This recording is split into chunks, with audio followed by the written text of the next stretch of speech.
Hello, my dear friends. So this is Andra, and the very first time I'm doing Andra's interview in English. And this beautiful lady here is my beloved friend, Cécile Crance. I know her already since 2002, when I found this beautiful place that she's running now and made a little paradise, L'Amanderie. But Cécile, you had a completely different life before you came here. What was this life like? Well, I was living in Paris and I was a trendsetter in perfume industry. I was looking after the new trends in order to sell new perfumes to many people. But after being a marketer for most of my life, from my 25th birthday till 2002, which was almost my 35th birthday, so for more than 10 years, then I decided I wanted to live again in the nature, Yeah. because I wanted to enjoy life and I didn't want to run after money or time anymore. And you're, well, always, no, of course, not the normal trendsetter.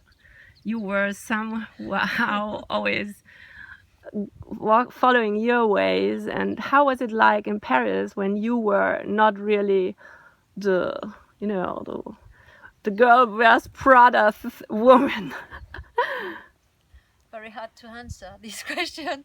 I was always the different one. Yeah. Even in my job, I was working with very nice looking ladies and always wearing nice dresses and nice makeup and things, and I was always the different one. I was already riding a bike, coming to work with my jeans and my By the way, since Doc 3 years you Martens. have your own a Harley Davidson. Now I have my own bike and I'm very proud of it and I really love it, and I'm really like I feel free on my bike, Yeah. and this was really my dream, but I couldn't do it in Paris. So Yeah. this is also part of the new life. I mean, I have my big house, I have my cats, my dogs, and I have all the things I like gardening and riding my bike when I feel like I want it, and being walking with my new neighbor Olivia, and walking with my dogs every day and having a lot of fun just meditating in the nature. Yeah, that's because I just have to say, we are here beneath a wonderful tree, and I just show you this tree. Everybody knows that I love trees, and this tree is just gorgeous. And I would have liked to do it on the tree, but as it has been raining yesterday all day, and I've never tried to get up off on this tree, um, I have to confess, I didn't give up. But my excuse is, even Cecile didn't give up today. Usually, yes, I go in, but today was a little bit strange. I think the tree didn't want us to get in. They Yeah. wanted us to be beneath the But tree. anyway, it's also difficult to find the right position on the tree because you really have to, yeah. Take care. Yeah, but I think we're fine here. But actually, you told me something really exciting several days ago. It's ages that I know her, so this could also been years. I think Yeah. you might have told me the story already. Maybe. Being someone different is something that's deeply rooted in your family, because your father took a very different position, and I would love if you tell us a little bit about that. Yeah, my grandfather was born German and he spoke, of course, very good German. And then when the Second World War happened, then he was resistant. He was fighting against German people. But he was born German, but he was from a Swedish family that had come as a mercenaire. I don't know the word in English, but they were like warriors, Mm-hmm. and they came to the Alsace and the Vosges when he was not born at that time. And his mother was very well educated. She had a bathroom, and beginning of the 19th century this was quite unusual, but she was like washing herself every day in a real bathroom. And this is very funny in the story. This is not part of the story, but I had to say it. And so my grandfather was a resistant, and he's been caught by the Gestapo. He was sent to different camps, concentration camps. These were just three of them, I think. Three of them. He was in Dachau, in Auschwitz, and in Birkenau, which was a lot. He changed quite a lot because he had the chance. He was born German. He knew German very well. He knew how to speak German. He knew how to speak also English, which was quite unusual also at that time. Mhm. And he escaped from the camp. Well, this is what my mother was saying. My mother was she was born in 1941, so she didn't meet her father until 1945 when he came back Mhm. from the camps. And but she was saying that she was really afraid of her father, and she always said that if he escaped from these camps, this was because he had been certainly killing people, not killing really wanted to kill people, but Prisoners in the camp. He had to take the place. Because this is something that really was some insight I suddenly got when you told me the whole story. As we are Germans, always feel so guilty, and a lot of Germans just say, "Okay, what do I have to do with with all this Nazi stuff? It was my grandfather, and I'm born today, and why don't they let us just alone with all this guilt issue and this story?" And you told me a story that made me see things in a very different way, because your grandfather found himself in a position of being accused by his own daughter. Yeah, she was really tough with him, I think, because she was always saying, but if you came back, that means that you were the stronger one, but you were also a prisoner, so you should, maybe you took the place of somebody else. You knew the German, you knew what they wanted to do, and when they decided to ask for volunteers, for example, to escape, then you knew, and you could also take with you your friends. This is what he did. Yeah. He took an American guy with him, and he said, okay, he's very tough, and I can escape with him because he will help me, and I can help him with my German, knowing the language. Yeah. So he got all the information. Yeah, and the other one had the power. So he was the brain, and the other side was the friends, the body and the brain, so to say. They could escape together, and they've been friends till the death almost. How did they manage to escape?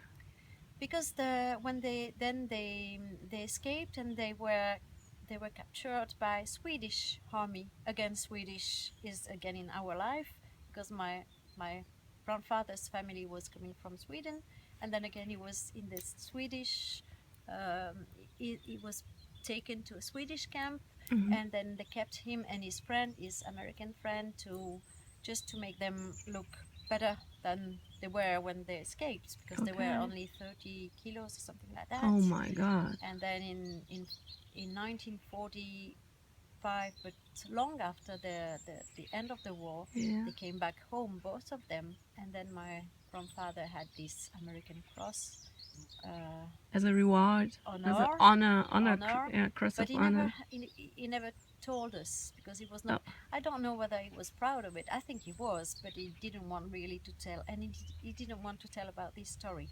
Yeah. When I was asking, when I was a kid, I was really interested in it, because in my town, the town I was born in, we have a very big museum, resistance museum, and many of the things that are there, like parachute, like the things we fly. Yeah, the parachute. And arms were given by my grandfather, because my grandmother also was also a resistant, and my aunt also, the elder of their kids, she was 16 at that time, and she was also a resistant. So they had many things at home, hidden things, like the parachute, and because they had many people flying to their house, coming from the sky, and they had the pistols, and they had the guns, and they had many things, and they gave all these things to the museum. So the name of my mother was written everywhere, of her father, of course, but my mother's name also, which was Absalom, Jewish name, and it was written everywhere. So when we were visiting the museum as kids with school, we were always saying, people were saying that it was my mother's name, and they were just asking whether I was part of the family. So I had to explain that my grandfather had been, etc. But he never wanted to tell. He never wanted to come and tell the story at home, at school. Yeah. He said, "Okay, you should read the books, and you should have your own opinion over the question. I don't want to tell anything." But then your mother comes from a Jewish family. Jewish family, yeah. He was Swedish Jewish. Swedish Jewish. Jewish, and when they came to France, then they became Catholics. Okay. So my grandfather was Catholic, but my grandmother, his wife, was Protestant. Okay. Because she was from Alsace, and she was also from the German side of Alsace at that time. They met on the German side of France at that time. This part of France that has always been in the middle. Yeah.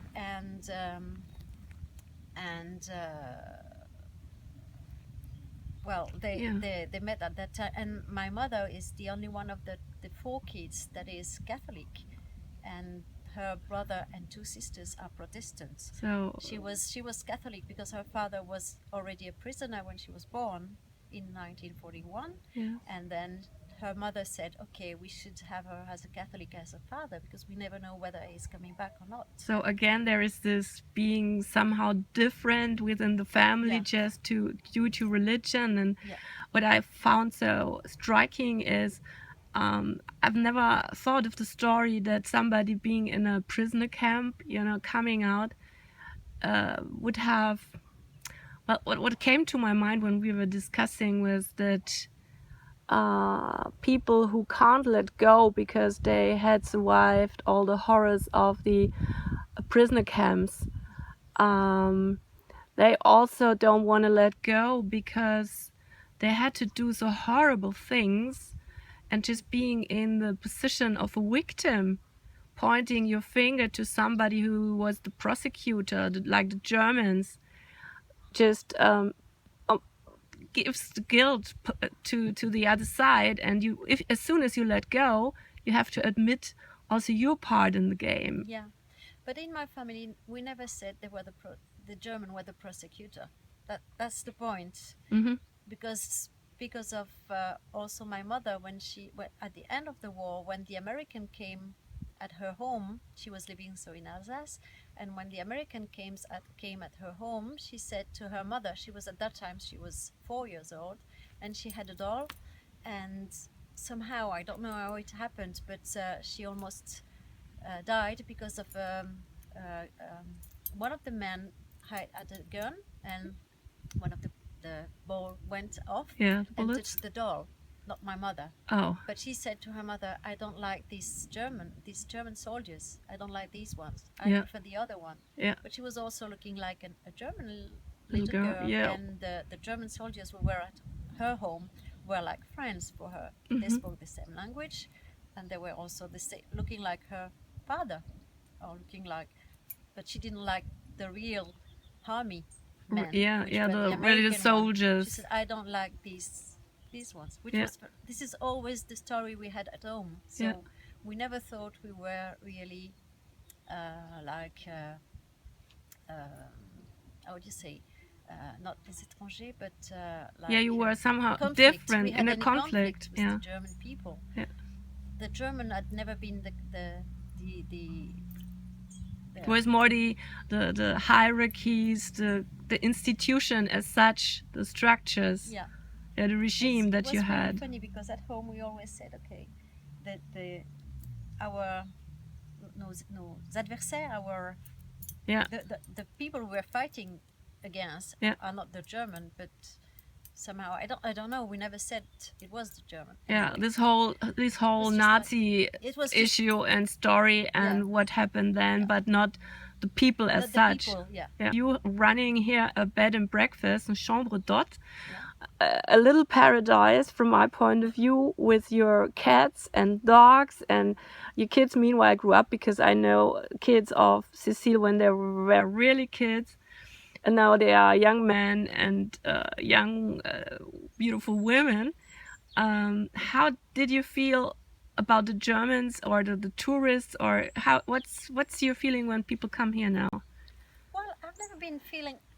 Frankly, I didn't want to learn German when I was a kid because of my grandfather again. Because I knew he would always try to learn me is German, Yeah, between bracket, of course. But I knew that if I had any problem, he would have said, "Okay, you should say it this way or this way," because he knew German. yeah. So I said, "Okay, I will learn a language that nobody speaks, so that I will be on my own and I can do whatever I want." So I learned Russian Oh, when cool. I was a kid, and it was really also something that was like, okay, learning Russian in the 80s was considered as being a communist somehow. Yeah. Especially in the town I was living in, which was a small little town where all the people were a little bit posh, and my family was part of this posh Posh. society. Yeah. And when I said I wanted to learn Russian, everybody said, maybe there is a communist in the family and we never know, we didn't know.